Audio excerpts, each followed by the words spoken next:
ഏറ്റവും സ്നേഹം നിറഞ്ഞവരെ, ചാലക്കുടി പള്ളി വികാരിയായ ഞാൻ ഒരു പ്രത്യേക ലക്ഷ്യത്തോടു കൂടിയാണ് ഈ ഒരു വീഡിയോ ചെയ്യുന്നത്.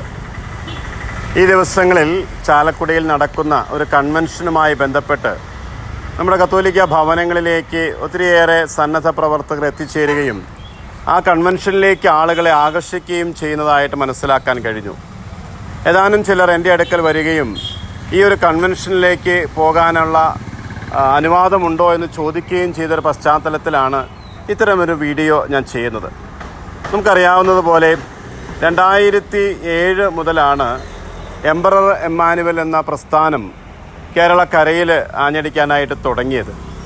2005 മുതൽ വചനപ്രഘോഷണ മേഖലയിലുണ്ടായിരുന്ന ഇടുക്കി സ്വദേശിയായ ഒരു ജോസഫ് പൊന്നാറ, അദ്ദേഹം എമ്മാനുവലിൻ്റെ വരവിനെക്കുറിച്ച്, രണ്ടാം വരവിനെക്കുറിച്ച് പ്രവചിക്കുകയും ലോകാവസാനം എത്രയും പെട്ടെന്ന് വരുമെന്ന് ആളുകളെ തെറ്റിദ്ധരിപ്പിച്ചുള്ള പ്രബോധനങ്ങൾ നടത്തുകയും ചെയ്ത ഒരു പശ്ചാത്തലത്തിൽ ഒത്തിരിയേറെ ആളുകൾ അദ്ദേഹത്തിൻ്റെ പ്രബോധനത്തിലേക്ക് ആകർഷിക്കപ്പെട്ടതായിട്ട് മനസ്സിലാക്കുന്നു. കത്തോലിക്ക സഭ 2000 വർഷം മുൻപ് പത്രോസാകുന്ന ശിലമേൽ, അപ്പസ്തോലന്മാരാകുന്ന അടിത്തറമേൽ ക്രിസ്തു സ്ഥാപിച്ചത് ഇത്രയും വർഷമായിട്ടും ആ പ്രബോധനങ്ങൾ അടിയുറച്ച് വിശ്വസിച്ച് തന്നെയാണ് മുന്നോട്ട് പോവുക. ആ പ്രബോധനത്തിൽ ക്രിസ്തു കൃത്യമായിട്ട് പറഞ്ഞിട്ടുണ്ട്, ലോകാവസാനത്തെക്കുറിച്ച് സ്വർഗസ്ഥനായ പിതാവിനല്ലാതെ പുത്രന് പോലും അറിയില്ല എന്ന് പറഞ്ഞ ആ ഒരു പ്രബോധനത്തിന് വ്യത്യസ്തമായിട്ടാണ് ഇദ്ദേഹം പറഞ്ഞത് ലോകാവസാനം തനിക്ക് പ്രവചിക്കാൻ കഴിയും. 2010 2012 ലോകം അവസാനിക്കുമെന്ന് പറഞ്ഞ് ഒത്തിരിയേറെ ആളുകളെ തെറ്റിദ്ധരിപ്പിച്ച് ഈ വിശ്വാസത്തിലേക്ക് അദ്ദേഹം നയിച്ചു. ഇന്ന് എന്നോടൊപ്പം ചാലക്കുടി ഇടവകയിൽ തന്നെയുള്ള അഡ്വക്കേറ്റ് സിറിയക് വർഗീസ് കല്ലേലി എൻ്റെ കൂടെയുണ്ട്. അദ്ദേഹമായിരുന്നു 2007 മുതൽ 2013 വരെയുള്ള കാലയളവിൽ ഈ എംപറർ എമ്മാനുവൽ ട്രസ്റ്റിൻ്റെ സെക്രട്ടറി ആയിട്ട് പ്രവർത്തിച്ചത്. അദ്ദേഹത്തിൻ്റെ ഭവനത്തിൻ്റെ മുകളിലാണ് ഈ എംപറർ എമ്മാനുവൽ ട്രസ്റ്റ് ആദ്യമായിട്ട് വചനപ്രഘോഷണം നടത്തിയത്. അദ്ദേഹം 2013 ആ പ്രസ്ഥാനത്തിൻ്റെ കള്ളത്തരങ്ങളും പൊള്ളത്തരങ്ങളും തെറ്റായ വഴികളും കണ്ടപ്പോൾ അതിൽ നിന്ന് പുറത്തിറങ്ങി സ്വതന്ത്രമായി കത്തോലിക്ക സഭയിലേക്ക് വരാനുള്ള ആഗ്രഹം പ്രകടിപ്പിച്ച് കത്തോലിക്ക വിശ്വാസത്തിൽ ജീവിക്കുന്ന ആ ഒരു വക്കീലാണ് ഇന്ന് നമ്മളോടൊപ്പം സംസാരിക്കുന്നത്. നമുക്ക് വക്കീലിനെ ശ്രവിക്കാം.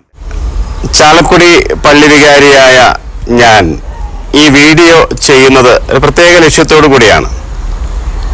എംപറർ എമ്മാനുവൽ സെക്ട് അംഗങ്ങൾ ഈ ഇടവകയുടെ പരിധിക്കുള്ളിലുള്ള ഭവനങ്ങളിൽ ചെന്ന് ഇവിടെ നടക്കുന്ന ഒരു കൺവെൻഷനിലേക്ക് അവരെ ക്ഷണിക്കുന്നതായിട്ട് അറിയാൻ കഴിഞ്ഞു.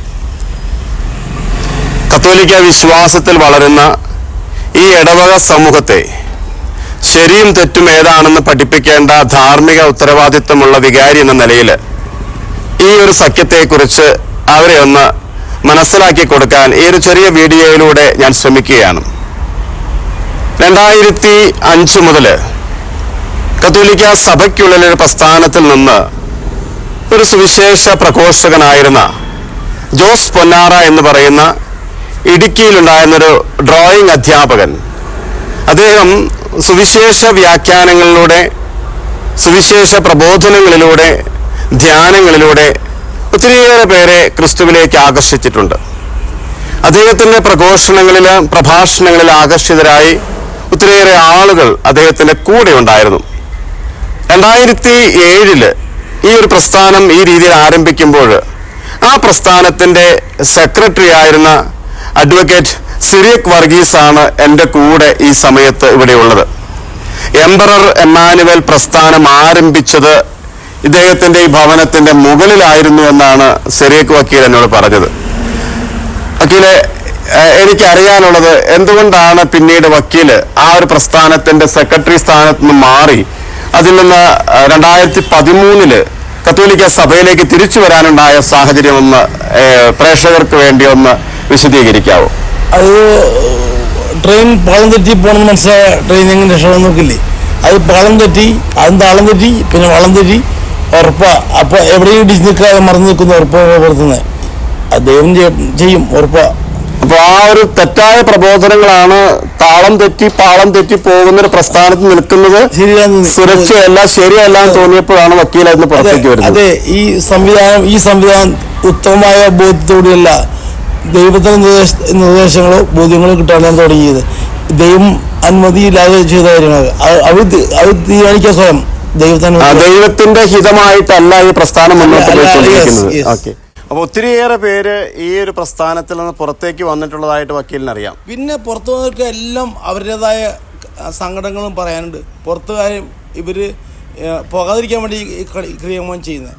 പുറത്തു വന്നവരെ പെണ്ണുങ്ങളെ വെച്ച് പിടിപ്പിക്കുക, കള്ളക്കേസുകളിൽ കുടുക്കിയും പീഡനങ്ങളിലൂടെയൊക്കെ പുറത്തു വന്ന ആളുകളെ ഇവര് ഒരു പരിധി വരെ പീഡിപ്പിക്കുന്നു. 5 വർഷം അവിടെ ട്രസ്റ്റി ആയിരുന്ന ആ പ്രസ്ഥാനത്തിന് വേണ്ടി രാവും പോലും കഷ്ടപ്പെട്ട് നടന്ന വ്യക്തി, ആ ട്രസ്റ്റിയിൽ ഒരാളായിരുന്ന ആ വ്യക്തിക്കെതിരെയാണ് ഈ അടുത്ത കാലത്ത് ആളൂർ പീഡന കേസ് എന്ന് പറഞ്ഞ് ഒരു 5 വർഷം മുമ്പ് ഒരു സ്ത്രീയെ പീഡിപ്പിച്ചു പറഞ്ഞ കള്ളക്കേസ് എത്തു. സുപ്രീം കോടതിയും ദൈവം ഉള്ളതുകൊണ്ട് ഞങ്ങൾ സുഖമായിട്ട് ഒരുക്കുന്നു. ഇവര് ഈ ലോകത്തിൽ തന്നെ അറിയപ്പെട്ട വക്കീലിനൊക്കെ വെച്ച് എന്താ കാര്യം, ഞങ്ങൾക്ക് ജാമ്യം കിട്ടി, ആ മനുഷ്യൻ പുറത്തു വന്നു. 100% ആ റേപ്പ് കേസ് കള്ളക്കേസ് വിടുമ്പോൾ ഞാൻ വക്കീലിനെ 35 വർഷം അനുഭവം പറയുന്നു. അനുഭവം കൊണ്ട് ആ കള്ളക്കേസാ ഒരു തെളിവുകളില്ല, വെറുതെ ഉണ്ടാക്കിയത്. അതുപോലെയാണ് എല്ലാ കേസുകളും. അപ്പൊ ഈ ഒരു ക്രിസ്തീയമായ ക്ഷമയും സ്നേഹവും ഒക്കെ പ്രഘോഷിക്കുന്നുണ്ടെങ്കിലും അവരുടെ പ്രവർത്തികളിൽ ഇതുവരെ കാണാനായിട്ട് വക്കീലിന് സാധിച്ചിട്ടില്ല. ഇല്ല, അതൊക്കെ പുറംമൂടികളാ. രഹസ്യമായിട്ട് ചെയ്യുന്ന കാര്യങ്ങളൊക്കെ നേതാക്കന്മാർക്കും ആൾക്കാർക്കും അണികൾക്ക് അറിയില്ല. അറിഞ്ഞാൽ തന്നെ അവരറിയിക്കില്ല. അത് തന്നെ അവർ ഈ സ്ഥാപനത്തിന്റെ അല്ലെങ്കിൽ ഈ ഒരു പ്രസ്ഥാനത്തിന്റെ സ്ഥാപകനായിരുന്ന എംബർ എമ്മാനുവലിനെ കുറിച്ച് കൂടുതലായിട്ട് പ്രബോധനം നടത്തിയ ഈ ജോസഫ് പൊന്നാറ സാറിന് എന്ത് സംഭവിച്ചു? അദ്ദേഹത്തിന് ബ്രെയിൻ ട്യൂമറായിട്ട് അദ്ദേഹം മരിക്കില്ലെന്ന പഠിപ്പിച്ചിരുന്നത്. ബ്രെയിൻ ട്യൂമറായിട്ട് ആസ്ട്രൽ മെഡിസിൻ കിടന്ന് മരിച്ചു. അതിന് ഈ പുറത്തു വന്ന ആൾക്കാരെ കൊന്നേന്ന് പോലും പറഞ്ഞുണ്ടാക്കി. അന്ന് അങ്ങനെ പരാതിയോ കേസോ കൊടുക്കണേ അതില്ല. ഇന്ന് ഒരു എഫ്ഐആറോ ഒരു കേസോ ഒന്നുമില്ല. അപ്പൊ അദ്ദേഹം ബ്രെയിൻ ട്യൂമർ വന്ന് മരിച്ചു. അദ്ദേഹത്തിന് മരണമില്ല എന്ന് പഠിപ്പിച്ചിരുന്നു. അതിനെല്ലാം മെഡിക്കൽ എവിഡൻസ് റെക്കോർഡ് ഈ പുറത്തുനിന്ന് ആളുകളുണ്ട്. അദ്ദേഹം ഉത്ഥാനം ചെയ്യപ്പെടുമെന്നൊക്കെയുള്ള പ്രബോധനങ്ങൾ ലൈറ്റ് ഒക്കെ വെച്ച് രാത്രി എന്താ കാണിച്ചു. അത് തന്നെ അങ്ങനെ ഉണ്ടായിരുന്നു. അപ്പോ തെറ്റായ പ്രബോധനങ്ങൾ പിന്നെയും അവർ ആവർത്തിക്കുന്നു, ആളുകളെ ഈ തെറ്റായ പ്രബോധനത്തിലേക്ക് നയിക്കുന്നു എന്നുള്ളത് തന്നെയാണ് വക്കീലിന്റെ അനുഭവത്തിൽ നിന്ന് വക്കീലിന് പറയാനുള്ളത്. സ്നേഹമുള്ളവരെ, നമുക്കറിയാം 2000 വർഷം മുൻപ് ക്രിസ്തു ഈ ലോകത്തിലേക്ക് വന്നത് എന്തിനു വേണ്ടിയായിരുന്നു? ദൈവരാജ്യത്തെക്കുറിച്ച് പ്രഘോഷിക്കാനാണ്. ആ ദൈവരാജ്യത്തിൻ്റെ പ്രഘോഷണം ക്രിസ്തു നടത്തിയപ്പോൾ നമ്മെ എല്ലാവരെയും സ്നേഹത്തിൽ ഒന്നിപ്പിച്ച് നിർത്താനാണ് ക്രിസ്തു ആഗ്രഹിച്ചത്. ക്രിസ്തുവിൻ്റെ പ്രബോധനങ്ങളിൽ ഏറ്റവും കാതലായിട്ടുണ്ടായ പ്രബോധനം മലയിലെ പ്രസംഗമാണ്. ആ പ്രബോധനത്തിലൂടെ ക്രിസ്തു പറഞ്ഞു, നമുക്ക് ഈ ലോക ജീവിതത്തിൽ നാം ജീവിക്കുമ്പോൾ ദൈവരാജ്യത്തെ പ്രതി പീഡനങ്ങളുണ്ടാകും, കഷ്ടപ്പാടുകളുണ്ടാകും, ക്ലേശങ്ങളുണ്ടാകും. അതൊക്കെ സധൈര്യം നേരിടണമെന്ന് ക്രിസ്തു നമ്മെ പഠിപ്പിച്ചു. സഹോദരങ്ങളോടുള്ള സ്നേഹത്തിൻ്റെ നിലപാടിൽ ക്രിസ്തു പഠിപ്പിച്ചു. മറ്റുള്ളവരോട് ആത്മാർത്ഥമായി ക്ഷമിക്കണമെന്ന് ക്രിസ്തു പഠിപ്പിച്ചു. നീ ബലിയർപ്പിക്കാനായി പോകുമ്പോൾ നിന്റെ സഹോദരനുമായി രമ്യതപ്പെട്ടതിന് ശേഷം മാത്രം ബലിയർപ്പിക്കണമെന്ന് ക്രിസ്തു പഠിപ്പിച്ചു. നിയമവും പ്രവാചകന്മാരും അതിനെയൊക്കെ ഇല്ലാതാക്കാനല്ല, അതിനെ പൂർത്തിയാക്കാനാണ് താൻ വന്നതെന്ന് ക്രിസ്തു പഠിപ്പിച്ചു. എന്നാൽ ഈ പ്രബോധനങ്ങൾക്കൊക്കെ എതിരായി പ്രവർത്തിച്ചു കൊണ്ടിരിക്കുന്ന ഒരു സംവിധാനമാണ് ഈ എംബർ എമ്മാനുവൽ എന്നുള്ളത് നമ്മുടെ അനുഭവങ്ങൾ നമ്മെ പഠിപ്പിക്കുന്നുണ്ട്. ഇനിയും ഈ തെറ്റായ കൂടാരത്തിലേക്ക് ആകർഷിക്കപ്പെടുന്ന ആളുകൾ കത്തോലിക്ക സഭയുടെ വിശ്വാസത്തിൽ നിന്ന് മാറിപ്പോകുമ്പോൾ ഒന്നും കൂടി ഉണർന്ന് ചിന്തിക്കുക, ഇത് ഞങ്ങളുടെ രക്ഷയ്ക്ക് വേണ്ടിയിട്ടാണോ നാശത്തിന് വേണ്ടിയിട്ടാണോ?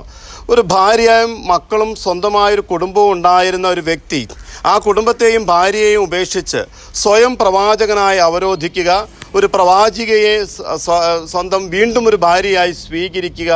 ആ ഒരു കുടുംബ ബന്ധം മുന്നോട്ട് നയിക്കുമ്പോൾ ജനിക്കാനിരിക്കുന്ന കുഞ്ഞിനെക്കുറിച്ച് പ്രവാചകനും പ്രവാചികയ്ക്കും ജനിക്കുന്ന കുഞ്ഞ് അത് എംബർ എമ്മാനുവൽ ആയിരിക്കുമെന്ന് പഠിപ്പിക്കുക. തെറ്റായ കുറേയേറെ പ്രബോധനങ്ങൾ, ലോകാവസാനത്തെ പ്രവചിക്കുക, ലോകാവസാനം സംഭവിക്കാതിരിക്കുമ്പോൾ വർഷങ്ങൾ മാറ്റിപ്പറയുക, ഇത്തരത്തിലുള്ള തെറ്റായ ഒത്തിരിയേറെ പ്രബോധനങ്ങളാണ് ഈ ഒരു പ്രസ്ഥാനം മുന്നോട്ട് വെച്ചിട്ടുള്ളത്.